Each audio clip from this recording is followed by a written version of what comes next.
My family used my credit card to book a $17,000 cruise, left me off the invite, and mocked me for not showing up. So I canceled the whole trip and made sure they'd never use me again. I'm Aaron, 34, and I used to be the guy everyone in the family counted on. The fixer, the planner, the one who had points. Now, I'm just the black sheep. Not because I yelled at anyone. Not because I skipped a wedding or ruined a birthday. It's because I finally stopped paying for everything. For nearly a decade, I was the unofficial travel agent/ATM for every family trip, reunion, and emergency rental car. Aaron's got status. He can book the flights. Aaron travels all the time. He knows the deals. I told myself it was kindness, that this was what family does. Then came the cruise. It began, like most family disasters, with a single message from Aunt Jean in the group chat. Thinking about a family cruise next April. Who's in? The chat blew up. Even my cousin Riley, who rarely responds to texts, started throwing out ideas for matching shirts.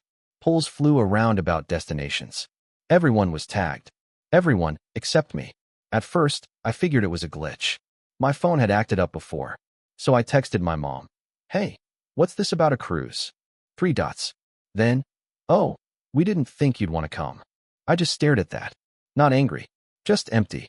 The same hollowness I felt when they didn't invite me to my niece's birthday party because there were already too many uncles, or when they snapped the big holiday photo while I was told the gathering had been postponed. I texted back. I wasn't even asked. She left me on read. Weeks passed. Then one day, my bank flagged a large transaction. $17,240. The merchant? Seawind Travel, the same agency we'd used for the family's Europe trip 6 years ago. My card was still attached to the account. I could have canceled the charge right then. Part of me wanted to. But another part, the hopeful, still desperate to be included part, waited. Maybe this was a mistake. Maybe someone would reach out. But no one did. The day they set sail, I didn't even know they were gone. No goodbye, no text, just silence until I opened Instagram. And there it was, a wall of smiling faces in matching t-shirts that read Bayside Bonanza 2026. Cousins, aunts, uncles, even my godfather, who hadn't left his state in a decade. Everyone was there, every generation, except me. Then my phone rang. It was Dad. Wait, you're not on the ship? He asked, sounding confused. I said nothing. He chuckled like this was just some miscommunication. You didn't miss the boarding, did you? They said to meet at gate 4 with the others. Still, I didn't respond. My hands were shaking. Then came the kicker, a message from my cousin Riley. A photo of the dining room. Table settings for 22 people. One had a name card that said Aaron. A stranger was sitting in the seat, my seat, grinning, wine glass raised. Below it, the caption, guess the black sheep finally got the message. That was it. I hadn't been forgotten. I'd been cut out. But not before they charged the cruise to my account, booked under my name, filled my seat with someone else, and then laughed about it. That moment, something in me went cold. I opened the Seawind app. As the primary account holder, I had full control. The group hadn't officially checked in. The reservation was still active. All I had to do was press cancel. One confirmation screen. Are you sure? This action is irreversible. Yes. 5 seconds later, it was done, and I sat there in total stillness. An hour passed. Then came the calls. Dozens. Then the texts. Riley again. WTF did you do? Voicemail after voicemail. Aaron, please. We're stuck at the port. They won't let us back on. Fix this. Now. We're begging you. But I didn't answer. I turned off my phone, made a cup of black coffee, and watched the sun rise over the city through my kitchen window. For the first time in years, I didn't feel like the black sheep. I felt like the wolf. The next morning, the silence in my apartment felt like armor. My phone sat face down on the table, buzzing every few seconds like a dying wasp. 82 missed calls. 46 messages. My mother had even left a voice note, her voice ragged with sobs. I didn't listen. Instead, I brewed another pot of coffee, opened the windows, and breathed in the sticky spring air. For the first time in years, my time was mine. I wasn't rearranging my calendar to drive someone to the airport. I wasn't finding discounts or cashing in miles for people who thought thank you was optional. I was just still. Around 7:30 a.m., the door rattled. Then came the knocks. Hard. Aggressive. I didn't even flinch. Aaron, open this door now. Dad's voice. I peeked through the peephole. He stood on the porch, red-faced and sweaty in a polo shirt too tight around his middle. Behind him was Riley, eyeliner smudged, hair frizzy, the Florida humidity already winning. Dad held a folder. Probably the travel contract or some half-baked plan to guilt me. I didn't open the door. I didn't even speak. I just slid a yellow sticky note against the glass. Not your bank. Not your backup plan. Not your punching bag. His face froze when he read it. Riley stepped back like she'd been slapped. Aaron, Dad said again, quieter this time. Son, we didn't mean to leave you out. It got out of hand. I didn't respond.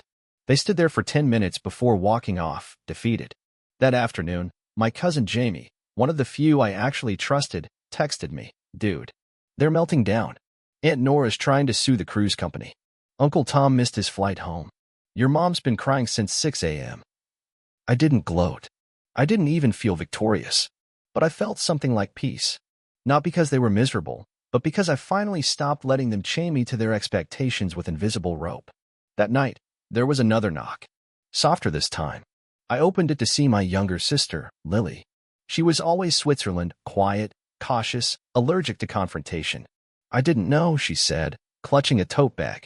They told me you dropped out, that you didn't want to come. I didn't answer, just stared. She pulled something from the bag, a plastic-wrapped t-shirt. They made this for you, she said. It had Bayside Bonanza 2026 in gold letters. I asked why you weren't in the group chat. Mom said, you kill the vibe. There it was. The thing they hadn't meant for her to repeat. I took the tote gently, set it by the door, and said, if you want to stay neutral, stay neutral. She nodded slowly. I get it. She left. I locked the door. That night, I did something wild. I booked a solo trip. Not for work. Not for family. Just me. A week in Madeira, with nothing but a backpack, a journal, and no agenda. As I hit confirm, another message buzzed in. From Dad. If you won't talk to us, at least let us make it right. I didn't reply. Not yet. But a tiny part of me wondered, what is right even mean to people who never thought they were wrong? The next morning, something strange happened. A notification lit up on my phone. I've been added to a group chat. Family Trip 2026. No explanation. Just there. A digital resurrection. Then came the flood. Aunt Jean, we all made mistakes. Let's move forward. Love you. Uncle Steve. Miscommunication. No one meant to hurt you. Mom, you're my son. That means more than travel or money. Dad, what happened shouldn't define us. Riley, okay, yes. What I posted was mean, but I was joking. Cousin Jared, it was just a cruise, bro. Not like we torched your apartment. Even Grandma, bless her heart, sent a crying voice memo. You were always my favorite. This is tearing the family apart. I stared at the screen. I didn't type. Didn't delete. Just watched. They still didn't get it. It was never about the cruise, or the money, or even the seat with my name on it. It was about being erased and expected to foot the bill anyway. It was about being visible only when it was convenient. And then, a second chat appeared. Smaller. Just the siblings. Red heart emoji. Lily, I'm sorry. Really? I should have asked questions. Our older brother, Max, who lives in Seattle, TBH, I didn't know it was this week. Not shocked. I got left out of Christmas. Riley, can we stop acting like it was a plot? You could have just said something, Aaron. And for the first time since this whole thing started, I replied.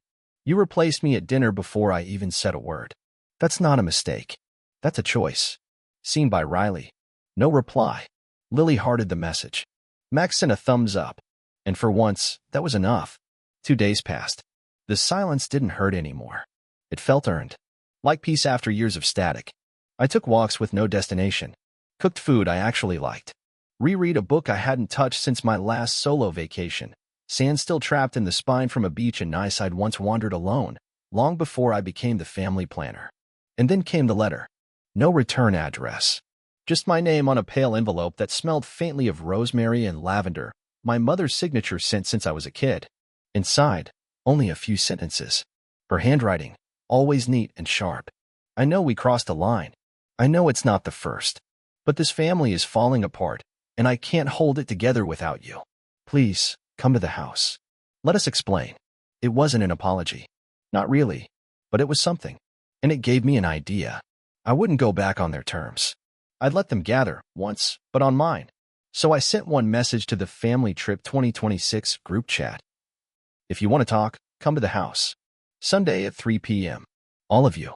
You get 20 minutes. After that, I'm done. Bubbles appeared instantly. Dad, we'll be there. Mom, thank you, baby. Aunt Jean, praise God. Riley, oh, this should be good. Grandma, I'll bring lemon bars. But they didn't know what I knew. That house? The one they all still called Mom and Dad's? It was mine. Titled in my name, paid off since the pandemic, a gift from my late godfather who'd quietly transferred it to me after I helped him through hospice. The guest list was theirs. But the rules? Mine now. Sunday arrived like a courtroom summons. I didn't sweep the floors. I didn't bake anything. I just opened the curtains, let in the light, and dusted each chair in the living room like I was preparing for a real estate showing. Because that's what this was. A viewing. Not of a home. Of a history. By 2:58, the driveway filled. SUVs. A minivan. Uncle Tom scratched Prius with duct tape on the bumper. I watched them all trickle in through the upstairs window, Aunt Jean in a floral blouse that screamed fake warmth. Riley biting her lip and scrolling on her phone. My father gripping a manila folder again like it might save him. 3:01. I opened the door. No smile. No greetings. Just a wave toward the chairs. Sit. They did, murmuring and fidgeting like students before an exam. I waited until the last one settled. Then locked the door, stepped into the center of the room, and said, "You get 20 minutes. My dad stood to speak, but I cut him off with one word. No. He froze. You don't get to lead this. He sat. I pulled a folded piece of paper from my back pocket. I'm going to read something, I said, so none of you can pretend to forget. I began. March 2020, you used my credit card to book the cabin. When I asked why, you said it was easier this way. July 2022, I found out the family barbecue happened without me because too many people RSVP'd. Christmas last year, Riley posted a photo captioned, "The Real Family Christmas." I wasn't in it. A few shifted in their seats. My mother looked down at her lap. I'm not doing this for sympathy, I said. I'm doing this because you've treated me like a utility until the moment I stopped working. Riley rolled her eyes. So this is about money. No, I said. It's about respect. And you lost mine. You could have just said no, she shot back. Instead of blowing up the vacation. I did say no.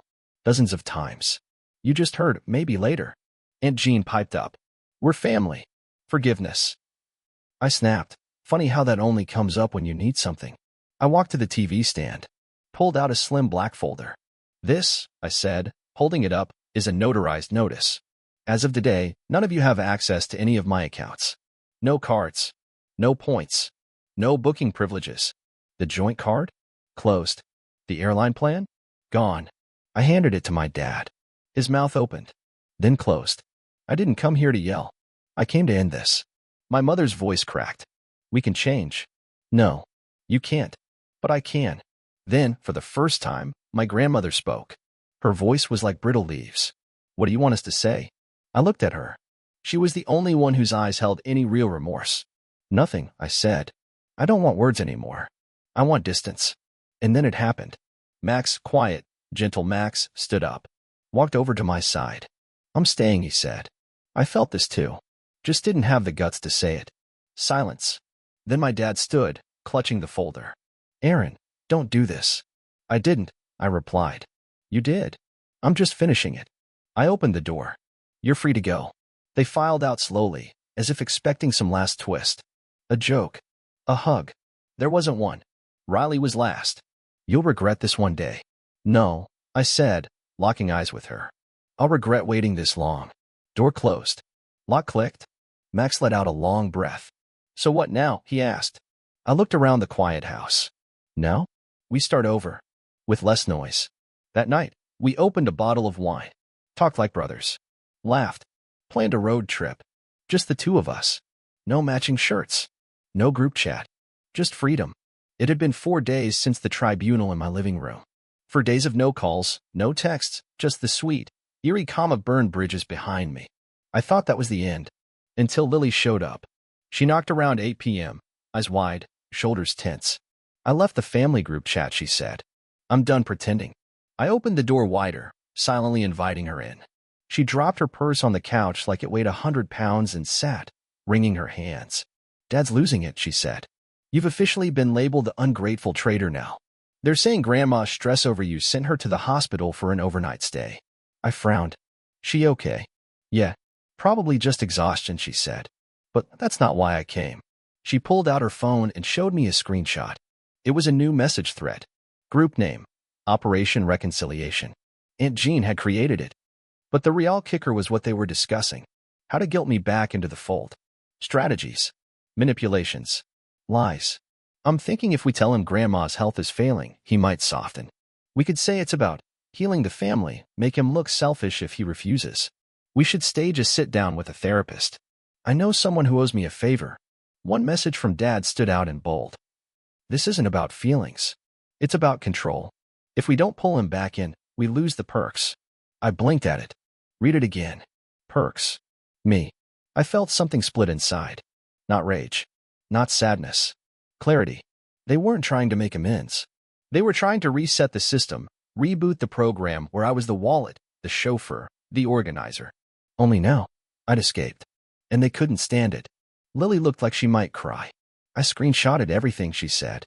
"You deserve to know." I nodded slowly. "You did the right thing."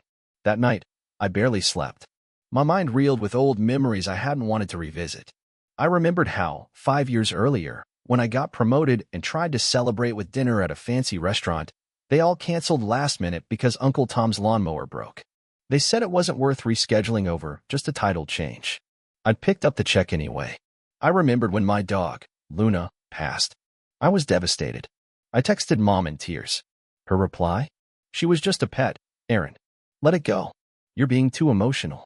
And yet, when Riley's hamster died, they held a backyard memorial and released biodegradable balloons. I remembered everything now, not as isolated moments, but as a pattern. The next morning, I printed the screenshots. I made a copy for everyone, put them in manila envelopes. No dramatic letter, no message, just truth. By noon, they'd been mailed. The fallout came fast. Riley texted, "That was low." Aunt Jean, "This was private." Dad called 5 times. Then again at 2 a.m. Mom left a voicemail. "You've crossed a line. You've embarrassed us in front of the entire extended family. What do you even want from us?"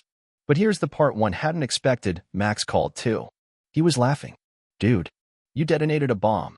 Aunt Jean tried to spin it as fake. But everyone knows her writing style is pure chaos caps. I grinned. "How'd Grandma take it?" She asked why no one ever invites her to these secret chats. Then she ordered lemon bars and said you were probably right. It felt like a crack of light through a long, dark tunnel. Then came the twist. A few days later, I got a voicemail from a number I didn't recognize. "Mr. Aaron," said a calm, professional voice. "I'm calling on behalf of your father. He's attempting to amend the legal status of the house you reside in. There's a dispute over ownership that he's bringing forward with his attorney." I froze. The house. He was trying to take it back. The same man who once begged me to co-sign his mortgage now wanted to rewrite history. I called my lawyer. We'd done the paperwork properly. The house was mine. But that didn't mean he wouldn't try to stir the pot. What I didn't expect. Lily showed up the next day. She had copies. Emails. Documents. "I found these in Dad's office," she said, dropping them on the table. "You need to see what he's been planning." They weren't just after me. He was talking to Riley about getting power of attorney over Grandma's affairs. Trying to list her house. Rewriting his will. It was all there. "Aaron," Lily whispered, "I don't think you were the only target. I think you were just the first to fight back." And in that moment, I saw it. This wasn't just my story. It was the story of a family empire built on silence, guilt, and manipulation. And it was starting to collapse. I didn't want revenge. I wanted the truth to echo so loud it could never be buried again. And I was done playing defense. After seeing the documents Lily brought, after hearing from my lawyer that my father had filed a motion to dispute ownership due to familial misunderstanding, I stopped waiting for another attack. I picked a date, a time, and sent out one final message. Sunday, 5 p.m. You want to talk? Come clean. All of you. One last time. Or don't. Either way, this ends. Only Lily and Max responded. We'll be there. Sunday came fast. I didn't clean the house this time. I didn't lay out chairs. I dragged the dining table into the backyard. Set up a projector. one long white sheet flapping in the wind. By 4:57, cars lined the driveway. My parents, and Jean, Riley, even some cousins I hadn't seen in years, all summoned not by guilt, but by panic. They thought this was an ambush. And it was. Just not the kind they expected. "Sit," I said simply. They did, awkwardly. "What is this?" Mom asked, glancing around. "A movie. Something like that." I turned on the projector. Slide 1. The group chat. Operation Reconciliation. Each manipulative message, each plan to guilt me, lined up in black and white. Slide 2. The voicemail from my dad's lawyer, transcribed.